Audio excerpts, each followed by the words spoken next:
आइए हम लोग शुरू करें नया chapter portfolio management.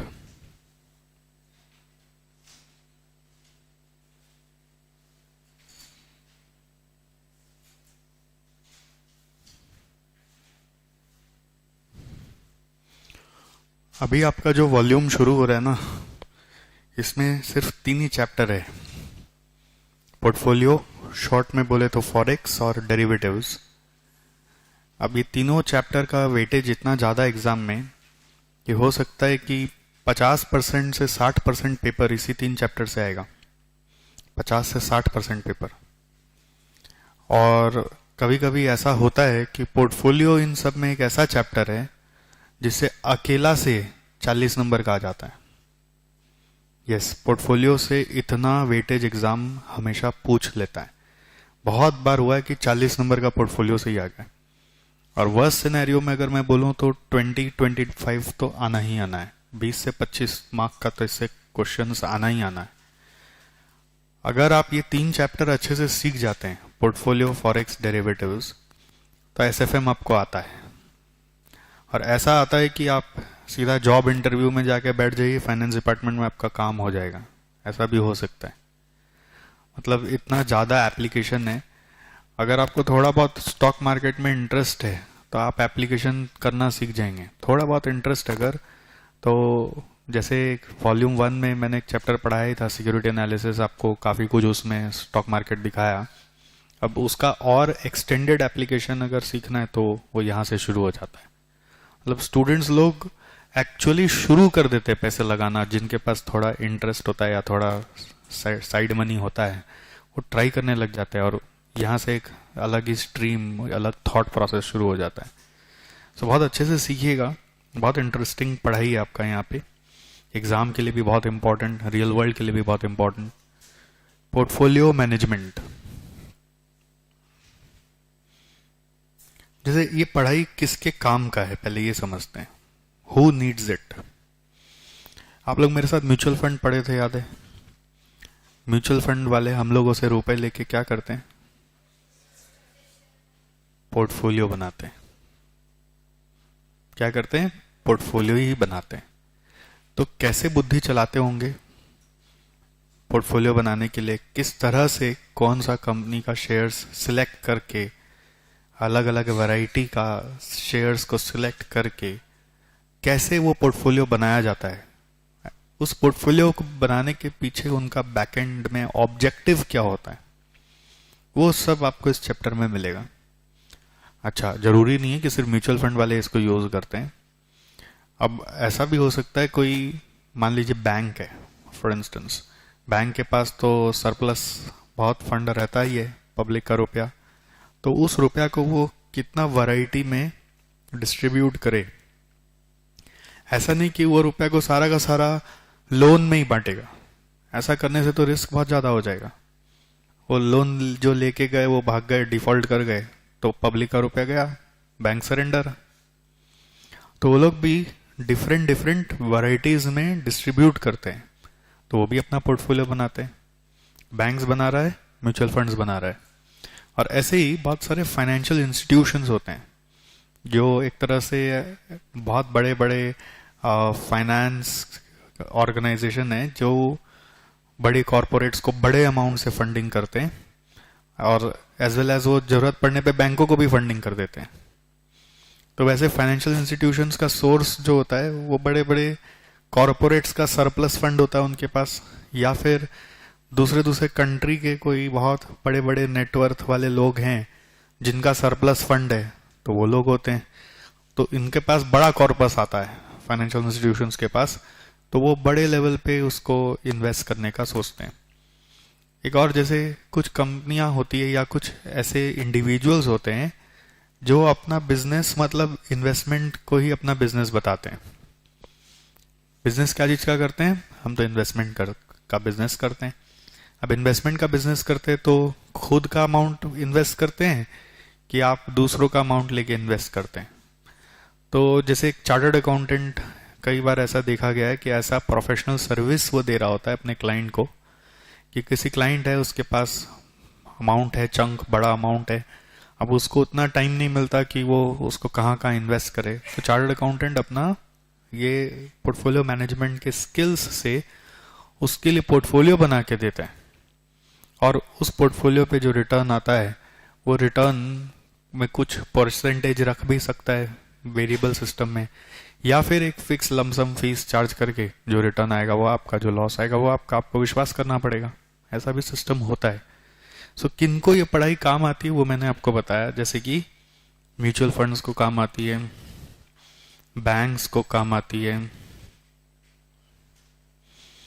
Big corporates में जहाँ पे आइडल मनी है उनको काम आती है, फाइनेंशियल इंस्टीट्यूशंस को काम आता है, कोई प्रोफेशनल फाइनेंशियल सर्विसेज देने वाला ऑर्गेनाइजेशन है उसको काम आता है।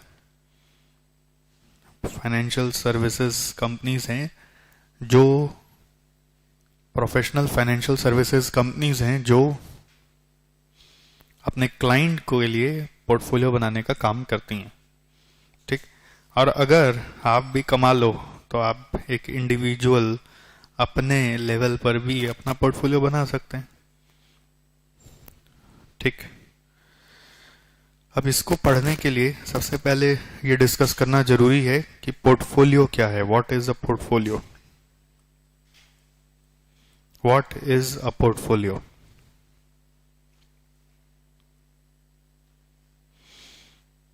इसको पढ़ने के लिए सबसे पहले जरूरी है ये समझना what is a portfolio.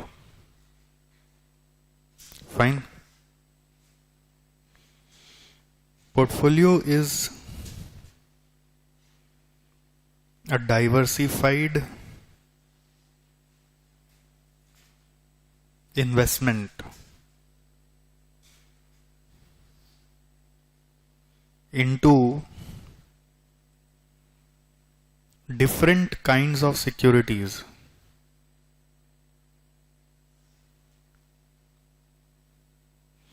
Portfolio is a diversified investment into different kinds of securities. जैसे कि कोई एग्जांपल दीजिए।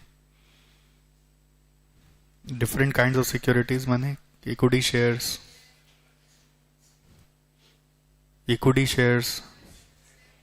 Preference shares, debentures, bonds, T bills, etcetera.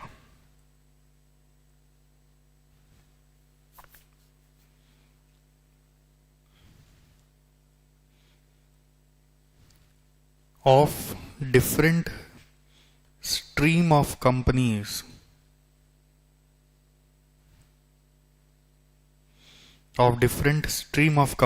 जैसे कि एग्जांपल दीजिए, अलग अलग कंपनी कैसे चूज करेंगे? तो different companies of same industry हो सकता है, different companies of same industry हो सकता है। दूसरा बताइए। Different companies of different industries हो सकता है। तीसरा बताइए।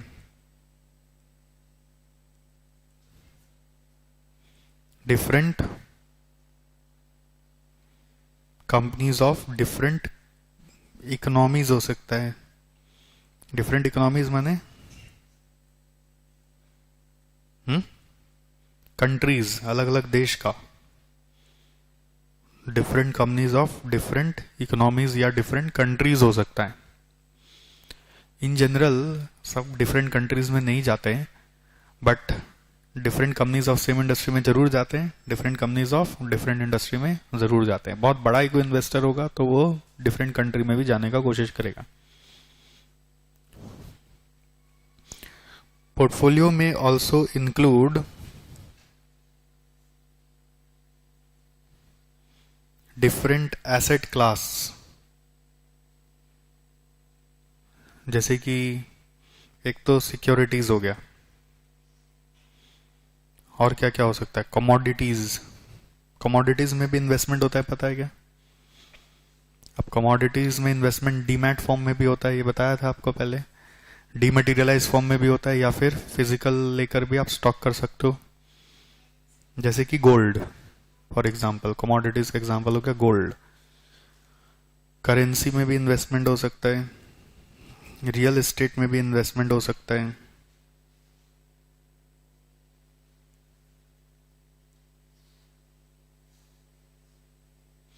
रियल एस्टेट में भी इन्वेस्टमेंट हो सकता है। और जैसे मैं आपको बताया था ना, अदर ऑल्टरनेटिव्स, जैसे कि फॉर एग्जांपल कोई एंटिक पीस है, कोई पेंटिंग है, उसमें भी इन्वेस्टमेंट होता है। करते हैं घनचक्कर लोग बहुत, जिनके पास अनाप शनाप रुपया है, उनको जुआ खेलना है तो करते हैं।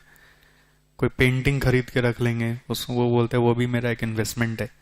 पेंटिंग खराब हो गया तो गया पैसा, और रह गया टिक गया तो रुपया 10 गुना भी हो सकता है। एक एक पेंटिंग के ऊपर भी इन्वेस्टमेंट होता है। ठीक है, तो बेसिक आइडिया हो गया। पोर्टफोलियो डिफरेंट एसेट क्लास को लेके बनाया जा सकता है, पोर्टफोलियो डिफरेंट सिक्योरिटीज को लेके बनाया जा सकता है। पोर्टफोलियो अगर डिफरेंट सिक्योरिटीज को भी देखें तो डिफरेंट कंपनीज का सिक्योरिटीज लेके बनाया जा सकता है। बेसिक आइडिया, बेसिक मोटो पोर्टफोलियो बनाने का एक प्रोवर्ब से आप समझ सकते हैं। ये वैरेन बफेट ने बोला था, वापस आपको भी लिखा देते हैं।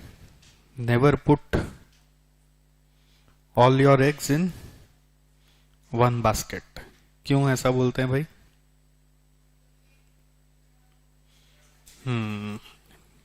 एक अगर फूटेगा ना तो सबको खराब कर देगा,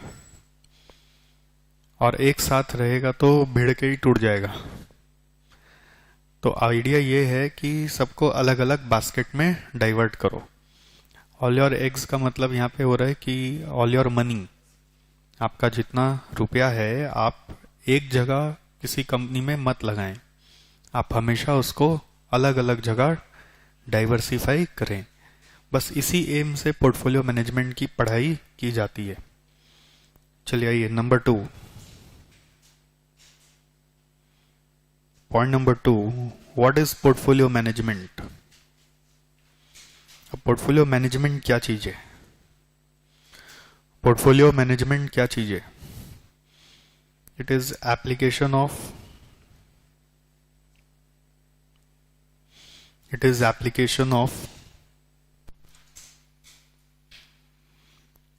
skills, tools and techniques of management. It is application of skills, tools and techniques of management on a portfolio in order to create a well structured portfolio.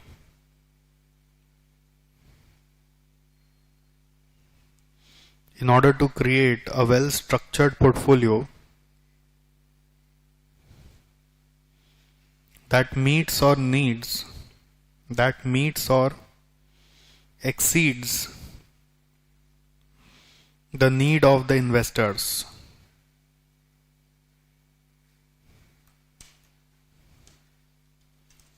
That meets or exceeds the need of the investors.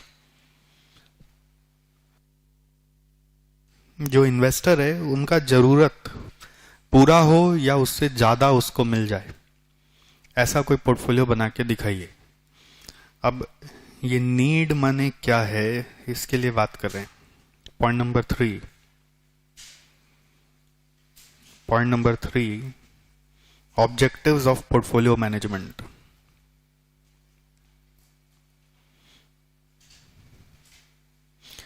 हम चाहते हैं कि जो आपका portfolio हो वो ऐसा हो जिससे आप कुछ बता सकते हैं क्या एम होना चाहिए। अगर आप इन्वेस्टर हैं, मैं आपका पोर्टफोलियो बना रहा हूं, तो आपका एम क्या होगा, क्या एक्सपेक्टेशन होगा पोर्टफोलियो से?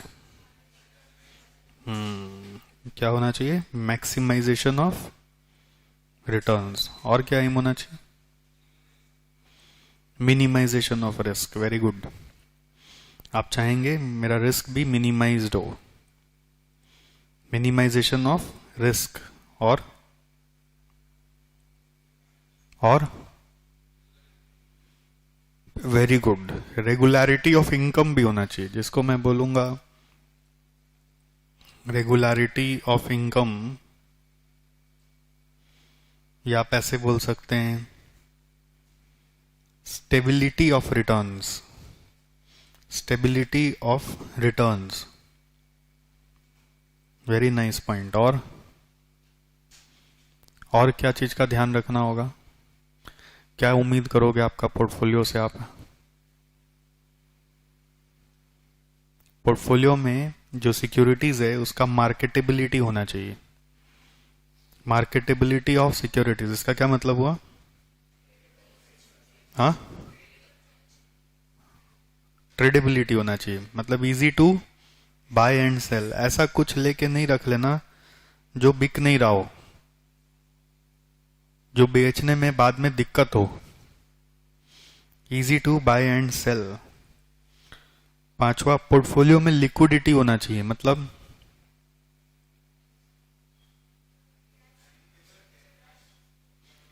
कुछ पोर्शन लिक्विड इंस्ट्रूमेंट्स में होने चाहिए, यानी शॉर्ट टर्म इंस्ट्रूमेंट्स में। क्यों? कोई भी इमरजेंसी आ जाए तो विड्रॉ करने में प्रॉब्लम ना आए। लिक्विडिटी का मतलब यही है, ठीक है, easy to withdraw. Number 6, portfolio में जो रिटर्न आता है वो टैक्सेबल इनकम होता है। तो ऐसा पोर्टफोलियो बनाना चाहिए जिसका टैक्सेबिलिटी इफेक्ट कम आए, जिसका रिटर्न में हम टैक्स ही भरते भरते रह जाएंगे, तो फिर फायदा क्या होगा?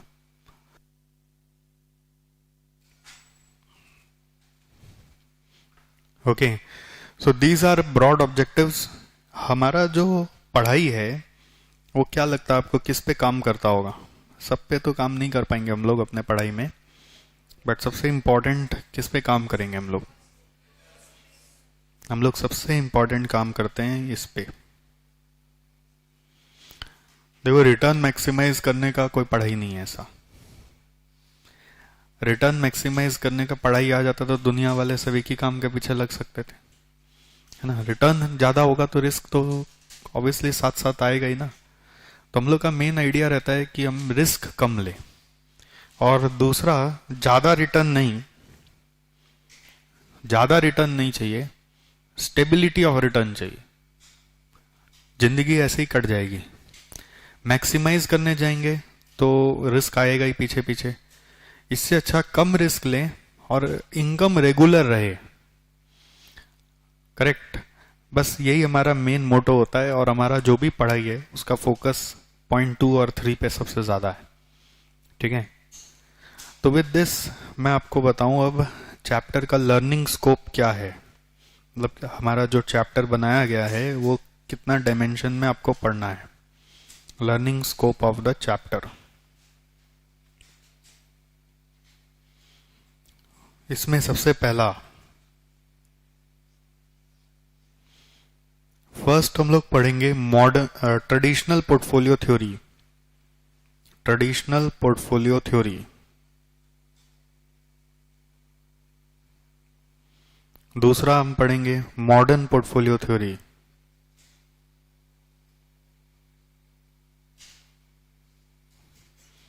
तीसरा हम पढ़ेंगे कैपिटल मार्केट थ्योरी।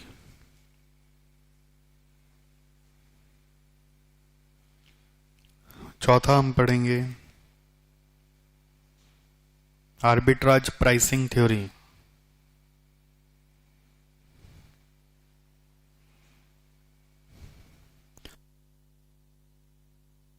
पांचवा हम पढ़ेंगे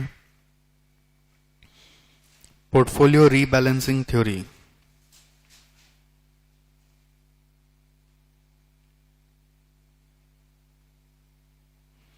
छठा हम पढ़ेंगे एफिशिएंट मार्केट हाइपोथेसिस।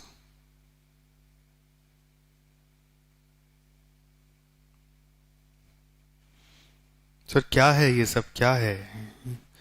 सब थ्योरीज है, मतलब आपको ऐसा बता दें रिसर्च किए हुए अलग अलग पढ़ाई हैं, सब वेल रिसर्च्ड हैं। ऐसा ऐसा करने से उन्होंने एप्लीकेशन कर करके देखा है कि वाकई में ऑब्जेक्टिव फुलफिल होता है। एक एक जन जिन्होंने ये सब रिसर्च किया, उन सबको नोबेल प्राइज दिया गया है। तो उन्होंने अपनी जिंदगी लगा लगा के एक एक थ्योरी बनाई। उनकी पूरी पूरी जिंदगी का पढ़ाई आपका एक एक हेडिंग है, और एक एक थ्योरी एक एक एम लेके आया है, एक एक चीज आपको सिखा रहा है।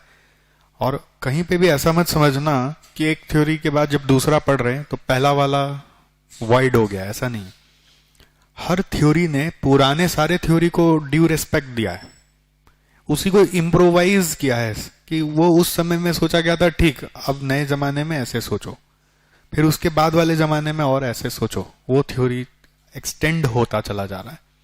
जो नया स्कॉलर आ रहा है वो पुराना थ्योरी को वापस स्टडी कर रहा है और उसमें कुछ पर्टिकुलर कमी रही होगी उसको इम्प्रोवाइज कर रहा है। तो इस तरह से सारे थ्योरी एक्सटेंड होते होते लास्ट एफिशिएंट मार्केट हाइपोथेसिस तक पहुंच रहे हैं। इसके अलावा और भी हैं जो हम लोग अपने CA/CMA करिकुलम में नहीं पढ़ते हैं, बट अगर आप CFA करते हैं तो उसके करिकुलम में जाने से थोड़ा सा और एक्सटेंड होता है। अपना करिकुलम यहीं पे खत्म होता है, ठीक है। तो आइए हम लोग पहला थ्योरी पढ़ते हैं। फर्स्ट थ्योरी की शुरुआत कर रहे हैं। यह है ट्रेडिशनल पोर्टफोलियो थ्योरी।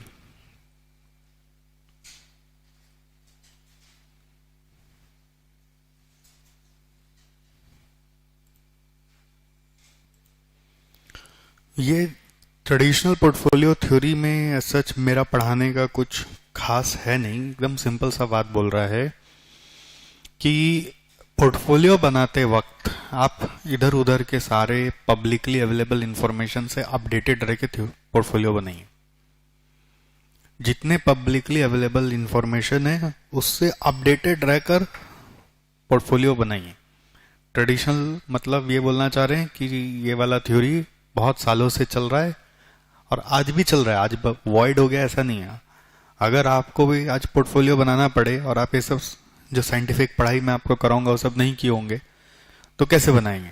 जितना आपको आपके किसी कंपनी के बारे में पब्लिकली अवेलेबल इंफॉर्मेशन है उससे अपडेटेड होके बनाएंगे। किस कंपनी का स्टॉक लेना चाहिए कि नहीं लेना चाहिए, ऐसा पब्लिक इंफॉर्मेशन जितना आपके पास इधर उधर से जितना आप जुगाड़ कर पा रहे हैं वो सब समझ के बनाएंगे। और क्या, तो क्या क्या इंफॉर्मेशन हो सकते हैं वो मैं आपको बता रहा हूं। ये थ्योरी बोल रहा है portfolio should be based on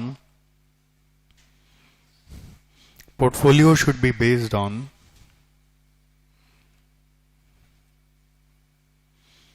several publicly available information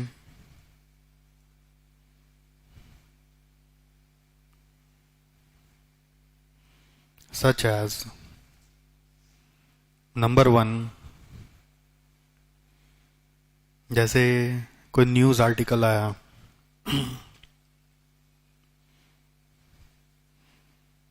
number 2,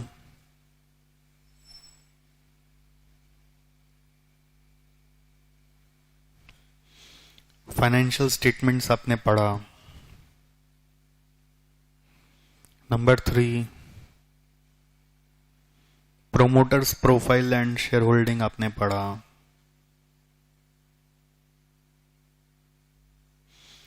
promoter share holding बहुत इंपॉर्टेंट होता है। क्यों? क्योंकि देखो प्रोमोटर तो कंपनी के एकदम क्लोज हैं, तो उनको तो कंपनी का सारा चीज मालूम होता है।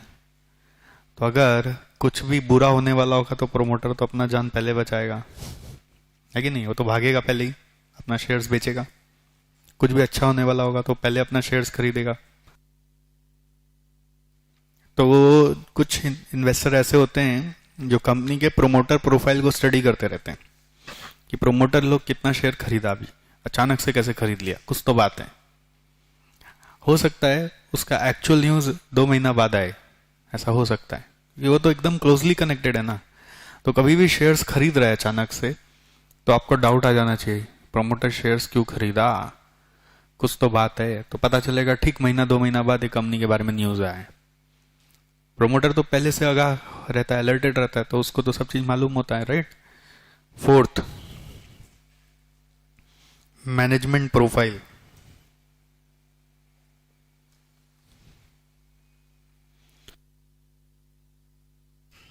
Management profile 5th, companies products and services, companies products and services. Sixth, companies competitive advantages या कॉम्पिटिटिव एज बोल सकते हैं, कि किस कारण से वो कंपनी बाकियों से एकदम अलग है।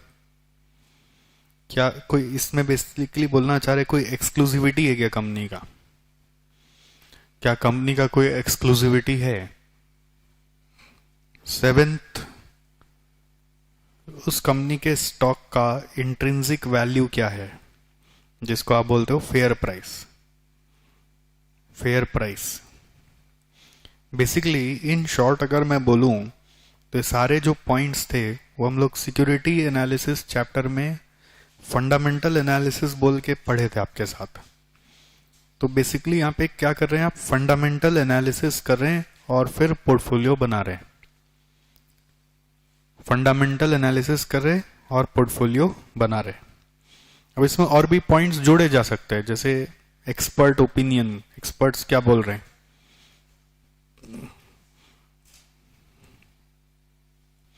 जैसे हमारे घर में पापा बीच में स्टॉक मार्केट में बहुत इन्वेस्टमेंट करते थे, तो उनसे समझते थे कि कैसे पैसा लगाना है, किसमें कैसे पता चलेगा। तो उनको बस न्यूज़ चैनल के 2-3 स्पीकर पे बड़ा विश्वास रहता था। वो बोला कोई कंपनी का स्टॉक लेना चाहिए, बस जाके पैसे लगा देते थे। तो क्या है ये ट्रेडिशनल जमाना है, मतलब पुराने लोग तो ऐसे ही पैसे लगाते आए हैं। तो उनसे पूछो कि अरे आप ऐसे कैसे, वो बोल रहा है उसके बेसिस पे पैसे लगा दे रहे हैं, तो वो क्यों नहीं लगा लेता, वो क्यों नहीं धनी बन जाता, आपको आइडिया क्यों दे रहा है, उसको क्या मिल रहा है इतना ज्ञान देके। तो तुरंत मेरे को बोलता है अच्छा तो तुम बताओ कहाँ पैसे लगाएं। अरे तो फंसा दिए, तो तुम बता दो, नहीं तो फिर हमको जैसा चल रहा है चलाने दो। तो मेरे पास कोई उस समय, तो मैं स्टूडेंट था, उतना ये सब पढ़ा वढ़ा भी नहीं था, तो मैं ज़्यादा इंटरफेयर नहीं किया। बट जब थोड़ा थोड़ा मैं समझने लगा तो बीच बीच में एक स्टॉक खोज के देता था, तो लगाते थे और उसमें लग जाती थी उनकी, तो मेरी लगा देते थे। कहाँ कहाँ से खोज के पता लगाता है। ठीक है, तो एनीवेज वो क्या, ये सब ट्रेडिशनल जमाना है, चल रहा है, ऐसे भी चल रहा है। ओके, बट ठीक है, अब आ गया कोई साइंटिफिक पढ़ाई चाहिए हमें, दैट इज आवर नंबर 2। मतलब हम लोग ऐसे किसी का बोला बाली रुपया लगाना नहीं चाहते, हम कैलकुलेशन करके जाना चाहते हैं, सिस्टमैटिक तरीका से जाना चाहते हैं। और अभी आपको उस सिस्टमैटिक तरीका का पहला तरीका सीखने को मिल रहा है, जिसका नाम है मॉडर्न पोर्टफोलियो थ्योरी।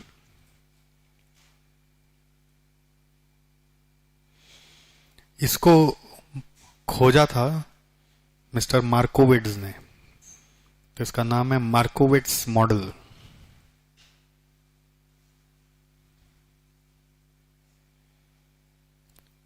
मार्कोविट्ज मॉडल, इसका एक और नाम है मीन वेरिएंस एनालिसिस।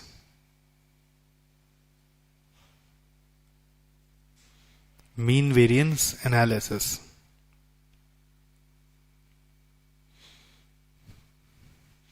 अब इसका भी एक अलग से इंडेक्सेशन कर रहा हूं कि इसके अंदर हम लोग क्या क्या पढ़ेंगे। नंबर 1, पहले इसका सेंट्रल थीम समझेंगे। नंबर 2, रिटर्न कैलकुलेशन सीखेंगे।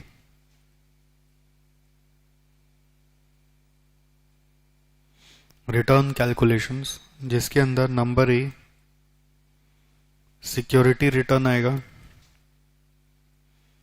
इसके अंदर नंबर 1 हिस्टोरिकल डेटा आएगा, इसके अंदर सिंगल ईयर आएगा, मल्टी ईयर आएगा। Number B, number 2 historical data के बाद फ्यूचर डेटा आएगा, फिर नंबर बी सिक्योरिटी रिटर्न से हम निकालेंगे portfolio return.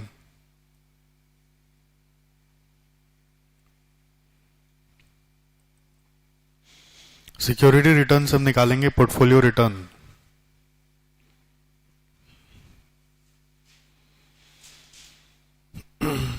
Number 3,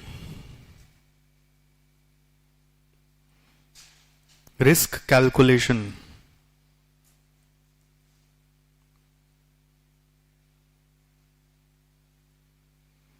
return calculation के बाद रिस्क को कैलकुलेट करेंगे। अब रिस्क कैलकुलेशन में number A, security risk.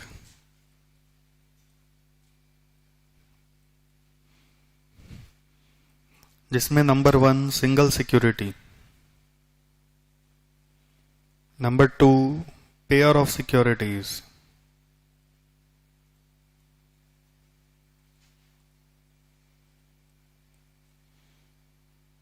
Number B portfolio risk,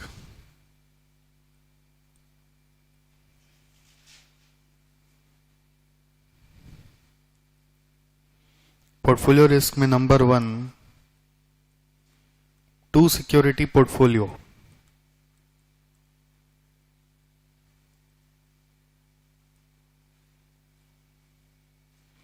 number 2 3 सिक्योरिटी portfolio,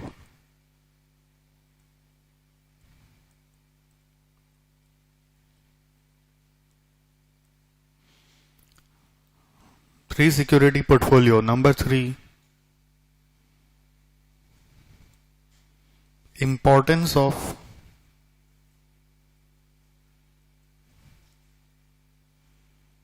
correlation coefficient on portfolio risk, importance of correlation coefficient on portfolio risk. Number 4 zero risk portfolio, bracket में लिखिए R is equal to -1,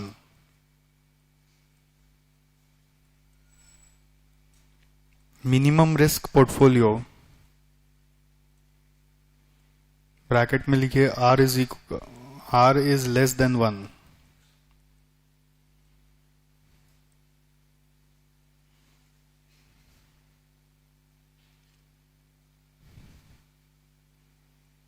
fourth efficient portfolios,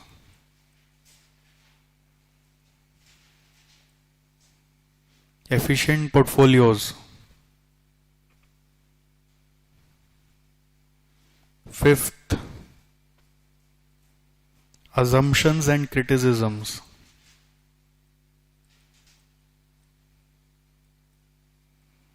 sixth corner theory,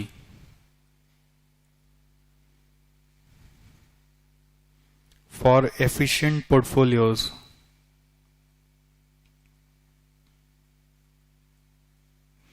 seventh capital allocation line and capital market line,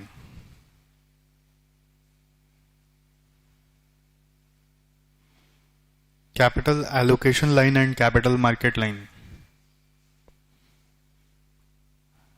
ये पूरा modern portfolio theory है। आप ऐसे मत जाइए कि अरे बाप रे इतना सारा, ऐसा कुछ नहीं है। ये सब जल्दी जल्दी हो जाने वाला है। अब मैंने बहुत स्मार्ट तरीका से इसको इतना सब पॉइंट्स में ब्रेक कर दिया है कि आप भी मुझे गाइड करते रहेंगे और हम लोग रिवीजन बहुत अच्छा से इससे कर पाएंगे। एक तो आप भी, मैं पढ़ाते पढ़ाते जब आगे पूछूंगा तो आप आराम से मुझे गाइड कर पाएंगे कि सर आप ये वाला चीज आप पढ़ाइए, ये वाला चीज आप पढ़ाइए, छूटे नहीं कुछ भी। और दूसरा फायदा क्या है? रिवीजन। सबसे अच्छा इसका फायदा होगा रिवीजन। सब चीज याद रखना है, छोटा छोटा चीज। तो कितना सारा सिनेरियोज है वो सारा लिस्टिंग करके दे दिया गया है। ठीक है, तो आइए अभी पहला आपको सेंट्रल थीम समझाते हैं। Number 1, central theme of modern portfolio theory.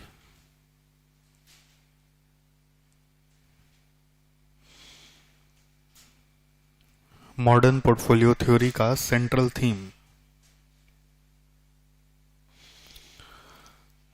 पहला चीज, ये थ्योरी इन्वेस्टर सेटिस्फैक्शन पे काम करता है। वो बोलता है मेरा काम इन्वेस्टर को सेटिस्फाई करना है, मेरा काम ये नहीं है कि उसका रिटर्न ज्यादा से ज्यादा आए या उसका रिस्क कम से कम हो। इन्वेस्टर सेटिस्फैक्शन पे हम काम करेंगे। सर मतलब, जैसे सोचो आप स्टूडेंट हो, अब स्टूडेंट सेटिस्फैक्शन पे मेरे को काम करना है। तो एक बार आपको ऐसे ही बताते एक इंसिडेंट।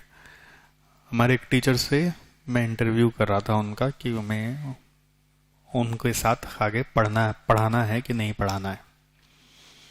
तो मैंने उनसे पूछा कि आप जो सब्जेक्ट पढ़ाते हैं उसको पढ़ाने में, पूरा कोर्स को खत्म करने में आपको कितना समय लगता है। ऐसा कोई समय वाला तो बात नहीं है मेरे यहाँ पे। मतलब जैसे मैं आपको कॉस्टिंग पढ़ाऊंगा तो मेरे को पता है 230 घंटा लगेगा, एसएफएम पढ़ाऊंगा मेरे को पता है 230 घंटा लगेगा। तो वी हैव सम कैलकुलेशन कि मैं एक सब्जेक्ट को कितना देर पढ़ाता हूँ, एक चैप्टर को कितना देर पढ़ाता हूँ। उसी से पता चलता है कि एक कवरेज पूरा प्रॉपर जा रहा है कि नहीं जा रहा है। नहीं, ऐसा कुछ नहीं है कि मैं टाइम फिक्स करके पढ़ाता हूँ। देखिए मेरा मोटो है स्टूडेंट सेटिस्फैक्शन। कोई बच्चा देर से समझता है तो मैं अपना समय नहीं देखता, मैं पूरा उसको समझाता हूँ। कोई जल्दी समझता है तो जल्दी निकाल देता हूँ। कुछ बच्चा मुझे दिखता है कि फटाफट सम कर पाता है तो उसको थोड़ा सा कम पढ़ा के चला देता हूँ। कुछ बच्चा का समझ में आता है कि उसको थोड़ा दिक्कत होता है तो उसको 2-4 एक्स्ट्रा सम करा देता हूँ। अल्टीमेटली जब तक वो सेटिस्फाई नहीं हो जाए तब तक पढ़ाता हूँ। तो मैं उनको सिलेक्ट किया कि रिजेक्ट किया?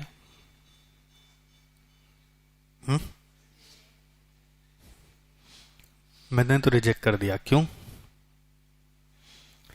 क्योंकि स्टूडेंट सेटिस्फैक्शन पे जब आप काम कर रहे हैं, satisfaction is very very subjective. It will vary from one student to another. In a class, we have a portfolio of students. You cannot have same mindset for all students. So there will always be a mix of different varieties of students. So the way you are following in your teaching, you cannot ever satisfy the full class.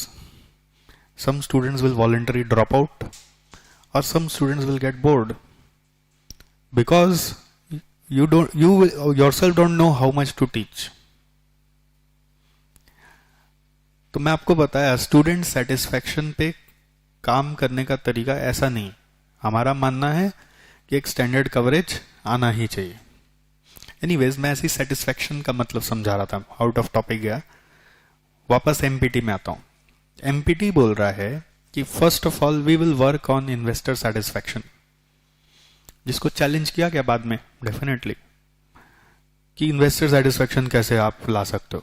Her investor तो एक mind का नहीं होता, तो आप सबके हिसाब से अपना थ्योरी को बदलते रह जाएंगे, पॉसिबल ही नहीं है। But anyways, this theory insisted on investor satisfaction. It also explained how investors gate satisfied.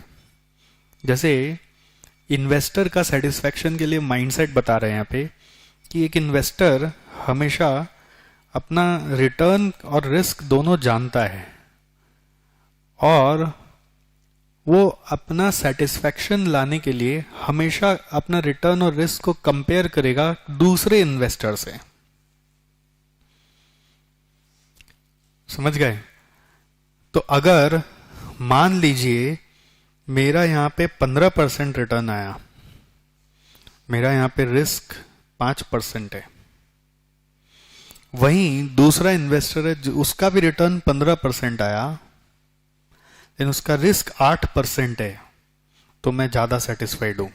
Investor ए ज्यादा सेटिस्फाइड है. क्या सर? ये तो वही बात हो गई जैसे दो दोस्त हैं, दोनों का मार्क्स बराबर ही आया, एक 6 महीना पढ़ा, एक 1 महीना पढ़ा, कौन ज्यादा सेटिस्फाइड होगा? वही वाला बात हो गया ना. एक महीना पढ़ के भी उतना ही नंबर आया, 6 महीना पढ़ के भी उतना ही नंबर आया, तो एक महीना पढ़ के जो नंबर जितना लाया उसको ज्यादा नंबर का खुशी नहीं है, या उसका नंबर कम आया उसको उसका दुख नहीं है, उसको एक कंपैरेटिव स्टडी करना है। अच्छा, मेरा तो 42 नंबर आया एक महीना पढ़ के, तेरा भी तो 42 ही आया 6 महीना पढ़ के, तो 42 ही आया उसका दुख नहीं है, बट अंदर से वो बहुत सेटिस्फाइड है कि चल एक महीना पढ़ के भी इतना नंबर आ गया, 6 महीना वाला का भी उतना ही आया, तो मैं तो खुश हूं।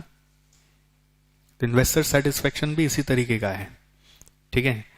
उसी तरह से दूसरा केस में सोचो, एक इन्वेस्टर है सी, दूसरा इन्वेस्टर है डी, इसका रिटर्न आया 15%, इसका रिस्क है 8, ठीक।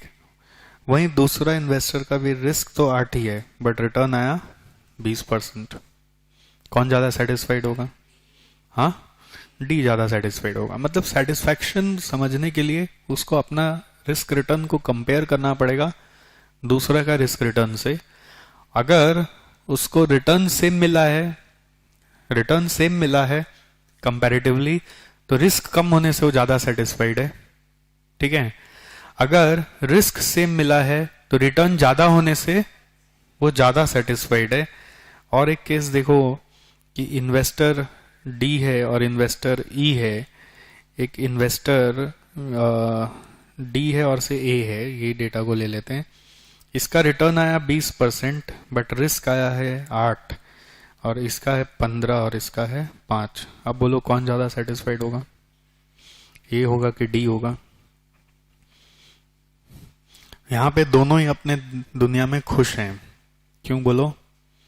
जो जैसा रिस्क लिया वो वैसा रिटर्न पाया। ऐसा बोल सकता है ना, जिसने लो रिस्क लिया उसने लो रिटर्न पाया, और जिसने ज्यादा रिस्क लिया उसने ज्यादा रिटर्न पाया। हाँ, और एक कैलकुलेशन करना चाहें तो आप return per unit of risk भी चेक कर सकते हैं। Return per unit of risk निकाल सकते हैं 20/8 और 15/5, उससे भी चेक करके और सेटिस्फेक्शन लेवल पता चल जाएगा। बट इसमें अपने ये बोलना चाह रहे हैं, जो जैसा रिटर्न पाया वो वैसा रिस्क भी लिया। तो जैसे मान लीजिए मैं मुकेश अंबानी को देख के नहीं जलता, मैं भी सेटिस्फाइड हूं। क्यों? क्योंकि भैया उसके बाप दादा ने जो मेहनत किया, ठीक, मतलब दादाजी तो नहीं थे, पिताजी ने जो मेहनत किया, वो जो मेहनत किया, जो रिस्क लिया, इसलिए वो वहां पे है। मैं जितना रिस्क लिया इसलिए मैं यहाँ पे हूं। तो मैं अपनी जगह पे सेटिस्फाइड हूं, वो अपने जगह सेटिस्फाइड हो। कंपैरिजन नहीं है। हम बोल रहे जो जितना रिटर्न कमाया उतना रिस्क भी लिया होगा। मैं जितना रिटर्न कमा रहा हूं, मैं जितना रिस्क ले रहा हूं, उसके हिसाब से कमा रहा हूं, तो मैं अपने जगह भी सेटिस्फाइड हूं। समझ में आ रहा है? 3 तरह का केस है इन्वेस्टर सेटिस्फेक्शन के लिए। आइए पॉइंट नंबर 1 लिखिए।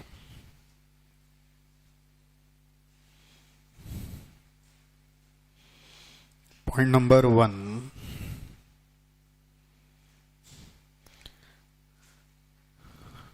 the theory works on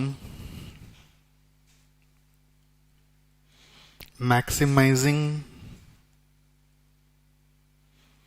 investors satisfaction. The theory works on maximizing investors satisfaction. An investor will always compare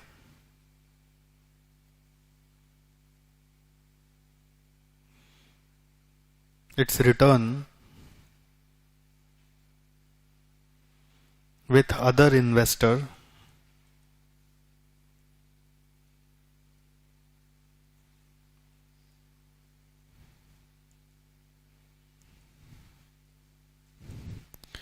to determine its satisfaction level.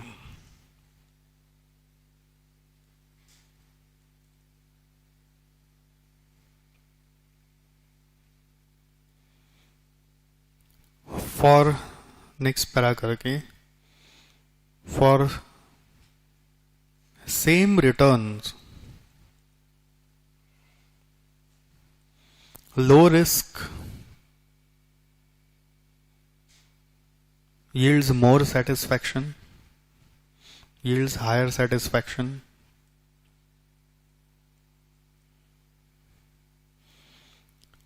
for same returns, low risk yields higher satisfaction. A B,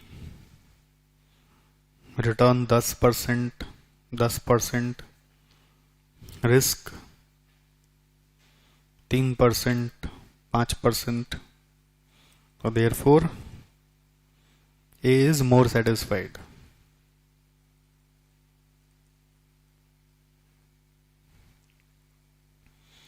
फिर for same risk, high returns yields higher satisfaction.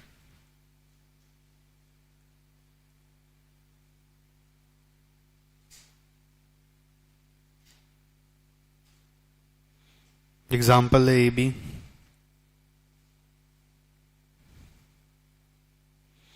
Return और risk 10%, 5%, 12%, 5%. तो B is more satisfied.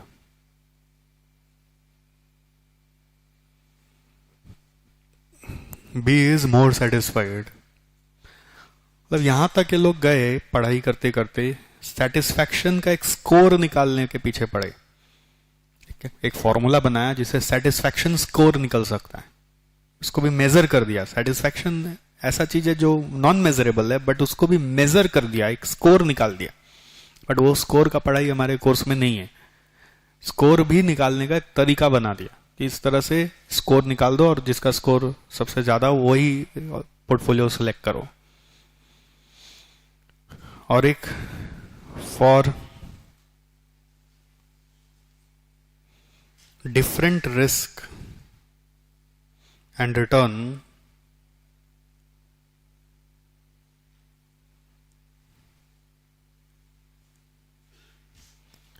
satisfaction depends on risk appetite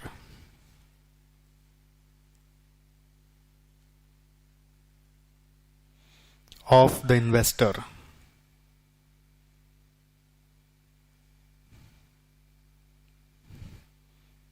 example A B, return है 10%, risk है 5%, 20% है और 8% है.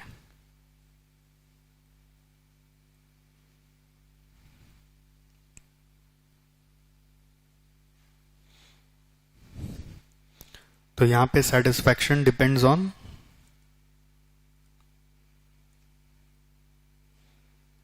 Risk appetite. जिसका जितना रिस्क लेने का शक्ति है उसके हिसाब से, जिसका जैसा रिस्क लेने का शक्ति है उसके ऊपर निर्भर कर रहा है. Satisfaction depends on risk appetite. Fine, understanding develop करिए ना, आप हड़बड़ाइए नहीं. हम लोग को कोई हड़बड़ नहीं है सीखने का. 2 क्लास ज्यादा लगे कोई प्रॉब्लम नहीं है, लेकिन आपको कॉन्फिडेंस आ जाना चाहिए चैप्टर में कि इसका कोई भी सम हम कर लेंगे. बीच बीच में कोई अचानक से टेक्निकल पढ़ाई आएगा जिसपे आपका बहुत ध्यान का जरूरत है, या आपको लगेगा कि जाके एक बार देखना भी पड़ेगा. बीच बीच में आता है, ऐसा नहीं कि थ्रू आउट आते रहते. मतलब सेटिस्फैक्शन का बात ऐसा है कि मुझे याद है आज भी कि जब मेरा रिजल्ट निकला था सीए फाइनल का, तो मैं और मेरे बिल्डिंग में एक फ्रेंड और रहता था, साथ में रिजल्ट हमेशा देखते थे.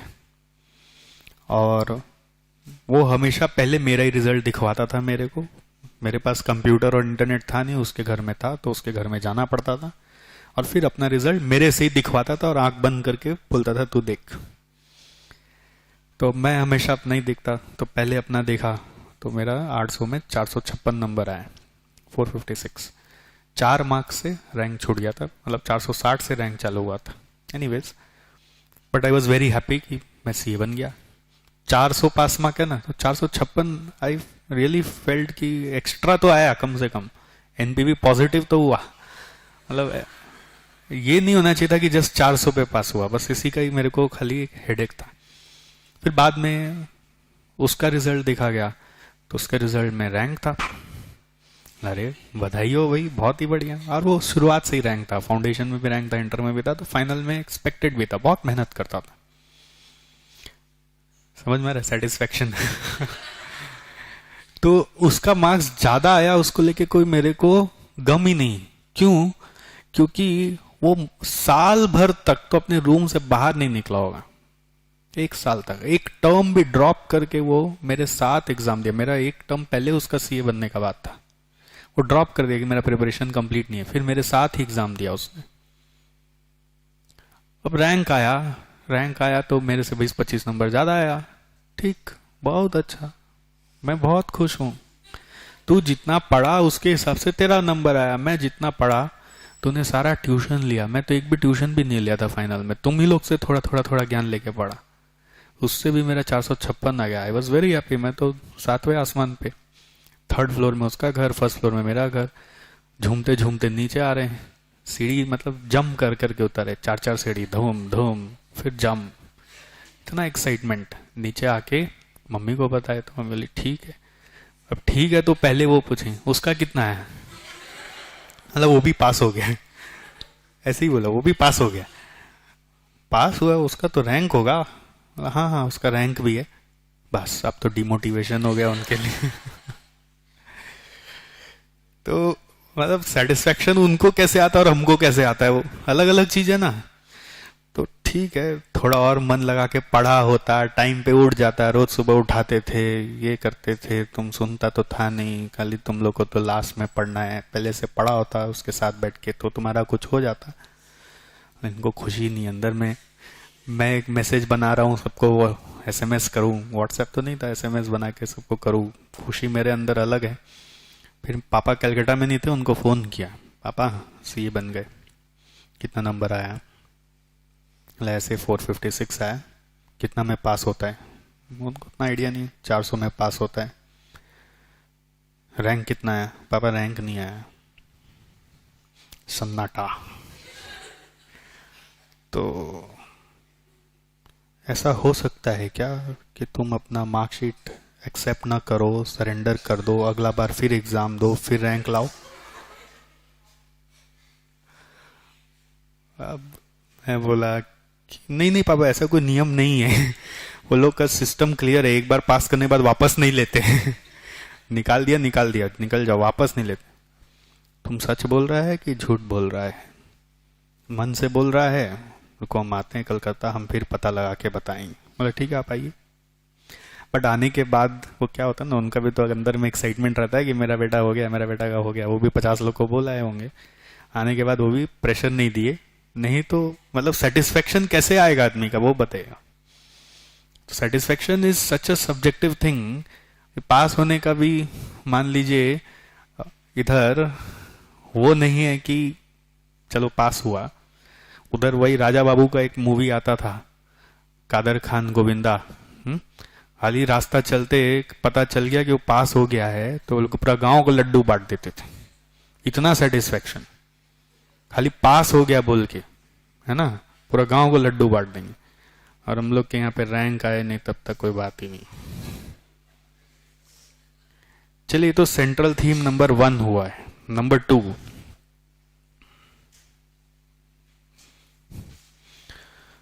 Point number 2, every security has inherent risk that it will not be able to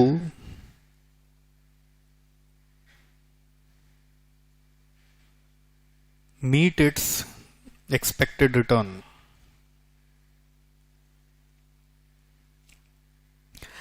her security में एक इनहेरेंट रिस्क है कि it will not be able to meet its expected return.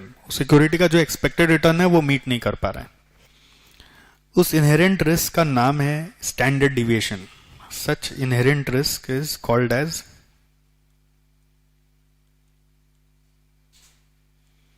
Standard deviation.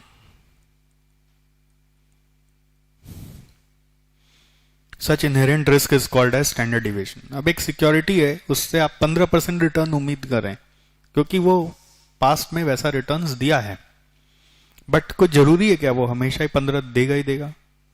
It is not necessary. वो हो सकता है अपना return का एक्सपेक्टेशन मीट ना कर पाए, तो वो कितना दूर जा सकता है, कितना डिविएट कर सकता है, उसका मेजर होता है स्टैंडर्ड डिविएशन। डिविएशन माने how much it can deviate from its expected return, उसको मेजर किया जा सकता है। It can be measured.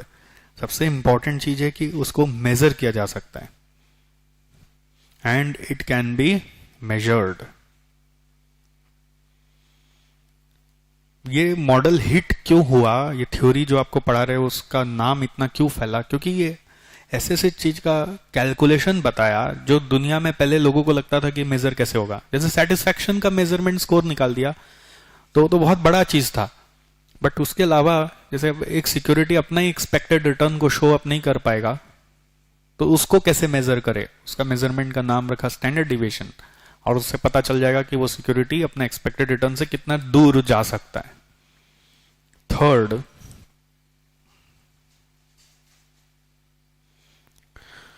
Portfolio return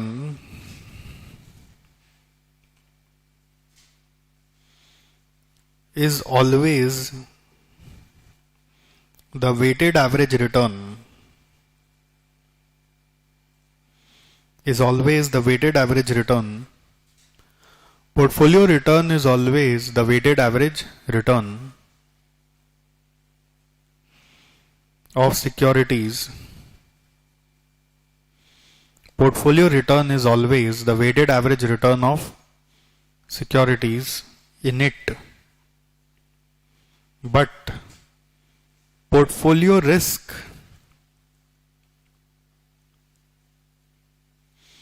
can be less than the weighted average risk.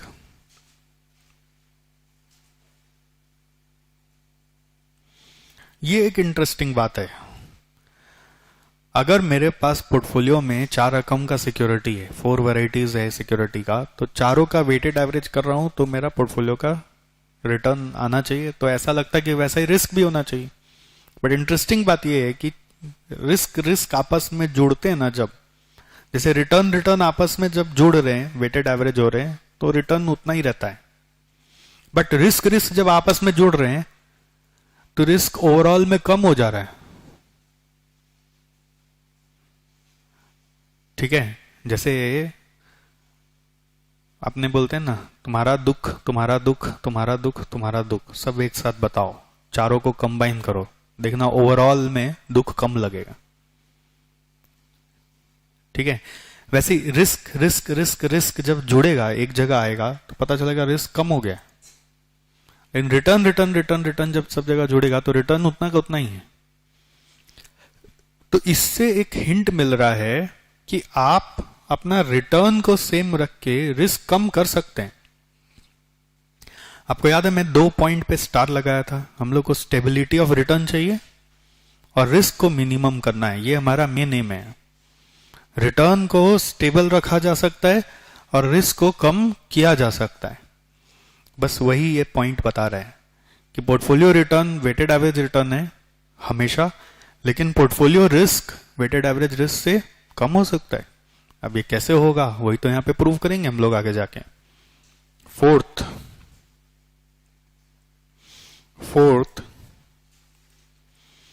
To reduce the risk of a portfolio,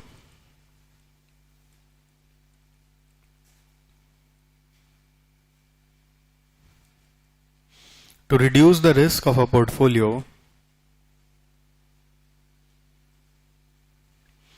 the securities that are inversely related, the securities that are inversely related must be identified.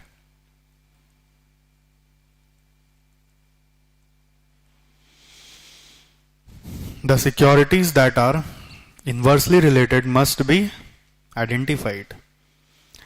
मतलब क्या हुआ, अगर एक security X है, उसका return आपको बढ़ता हुआ दिख रहा हो, ऊपर जाता हुआ दिख रहा हो, तो एक ऐसा सिक्योरिटी Y को खोजना कि जब जब एक्स का रिटर्न बढ़ेगा तो उसका रिटर्न घटना चाहिए।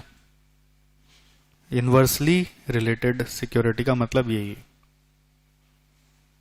ठीक है। मतलब एक ऊपर तो दूसरा नीचे होना चाहिए, तभी जोड़ी जमता है।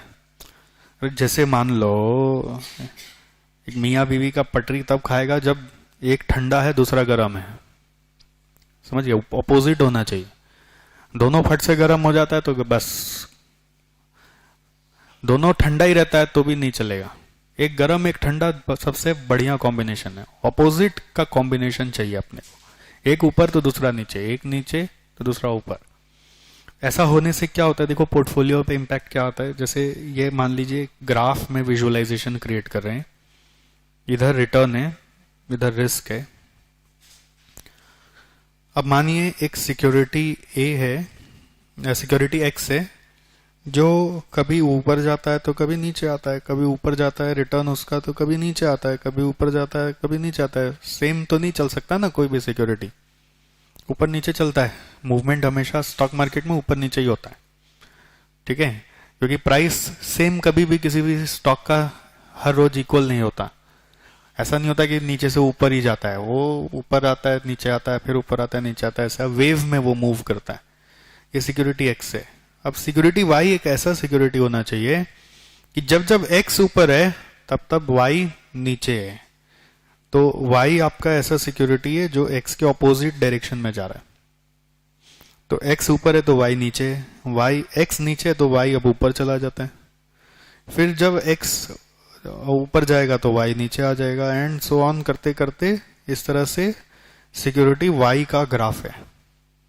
अब दोनों ही अगर आपका पोर्टफोलियो में है तो पोर्टफोलियो का जो रिटर्न है वो इन दोनों के बीच में आने वाला है, और इसी का इफेक्ट से जो रिस्क आने वाला है पोर्टफोलियो का, वो एक्स का और वाई का वेटेड एवरेज रिस्क से कम हो जाएगा। इसी का इफेक्ट से रिटर्न बीच में आएगा, और रिटर्न ज्यादा फ्लक्चुएट नहीं करेगा। रिटर्न जो है वो देखिए स्टेबल जैसा दिखा रहा है। It is a stable return, return is not going too much up too much down, okay, and it is suppose to be weighted average return. ये तभी पॉसिबल है जब आपको ऐसा सिक्योरिटी मिल जाए। पोर्टफोलियो बनाने के लिए you have to identify such security. अब एक्स वाई जैसा सिक्योरिटी मिलना एक चैलेंज है, there is no doubt about it. खोज खोज के चुन के निकालना पड़ेगा आपको कि ये ऊपर है तो हमेशा ये नीचे है, बट ऐसा मिल जाए और पोर्टफोलियो आप उससे बना ले तो आपका स्टेबल रिटर्न गारंटीड है, ठीक है। तो दोस्तों ये थीम हुआ, आगे की पढ़ाई हम कंटिन्यू करते हैं ब्रेक के बाद।